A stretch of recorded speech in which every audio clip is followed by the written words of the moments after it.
भगवान शंकर की गौ भक्ति। देवादिदेव महादेव भगवान शंकर पशुपति कहे जाते हैं। पशुनाम पतिम पापनाशम परेशम। उन्हें गौ इतनी प्रिय है कि वे गायों के साथ ही रहते हैं। उनका वाहन वृषभराज नंदी है।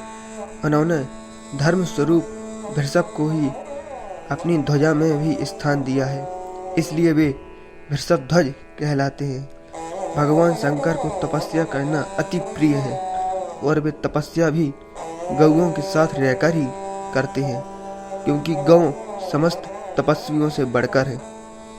भगवान शंकर अपने भक्तों को भी गौ प्रदान करते हैं। बाणासुर से प्रसन्न होकर उन्होंने उन्हें 12 गौ दी थी, जो समस्त संपत्तियों की शिरोमणि थी।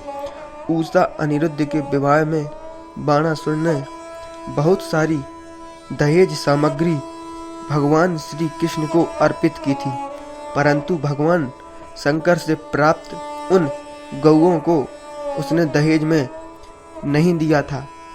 भगवान श्री कृष्ण इस तथ्य को जानते थे, अतः उन्होंने उन गौओं की मांग की। तब बाणासुर ने भगवान शंकर के कहने पर उन्हें गौ समर्पित कर दी। भगवान शंकर की गौ भक्ति अद्भुत है। उन्होंने स्वयं नील वृष के रूप में गौ माता सुरभि के गर्भ से अवतार लिया। स्कंद पुराण के नागर खंड में इसकी कथा इस प्रकार आती है। एक बार भगवान शंकर से ब्रह्म तेज संपन्न ऋषियों का कुछ अपराध हो गया, जिससे उनका संपूर्ण शरीर ब्रह्म तेज से जलने लगा। इस शापानल से त्रस्त होकर वे गोलोक गए और वहां गौ माता सुरभि का स्तवन करने लगे। शिवजी ने कहा, सृष्टि स्थिति और विनाश करने वाली हे माता, तुम्हें बारंबार नमस्कार है। तुम रसमय भावों से समस्त पृथ्वी तल देवता और पितरों को तृप्त करती हो। रसभिज्ञ सभी से तुम परिचित हो और मधुर स्वाद देने वाली हो। संपूर्ण चराचर विश्व को तुम्ही ने बल और स्नेह का दान दिया है। देवी, तुम रुद्रों की माता, वसुओं की पुत्री, आदित्यों की बहन और संतोषमयी वांछित देने वाली हो।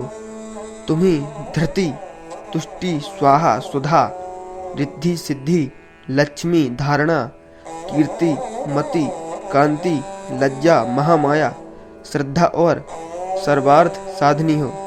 हे अनघे, मैं प्रणत होकर तुम्हारी पूजा करता हूँ।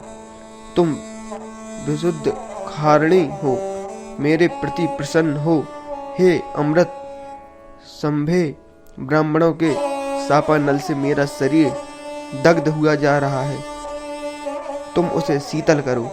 इतना कहकर भगवान शंकर ने माता सुरभि की परिक्रमा की और उनकी देह में प्रवेश कर गए। गौ माता पवित्र ब्राह्मणों का ही दूसरा रूप है, अतः उनका श्राप गौ माता पर प्रभावी नहीं हुआ और भगवान शंकर के शरीर की जलन शांत हो गई। माता सुरभि ने उन्हें अपने गर्भ में धारण कर लिया।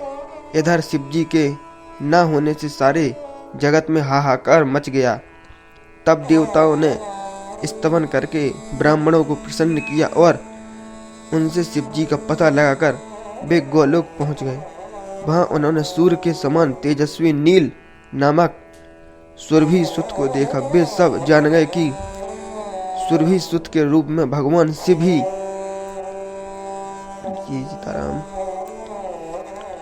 भगवान शिव ही अवतरित हुए हैं। तब देवताओं और ऋषियों ने विविध प्रकार से उनकी स्तुति की।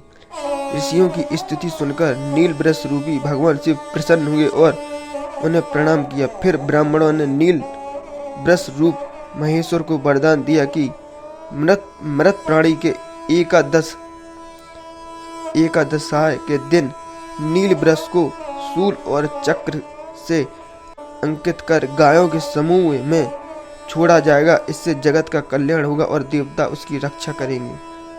भगवान शंकर की गौओं के प्रति कितनी प्रीति और कितनी भक्ति है, इसकी एक कथा ब्रह्म पुराण में आती है जो इस प्रकार है। गौ माता की जय। ये अगली कथा हम दूसरे भाग में आपको सुनाएंगे। जय जय श्री सीताराम। गौ माता की जय।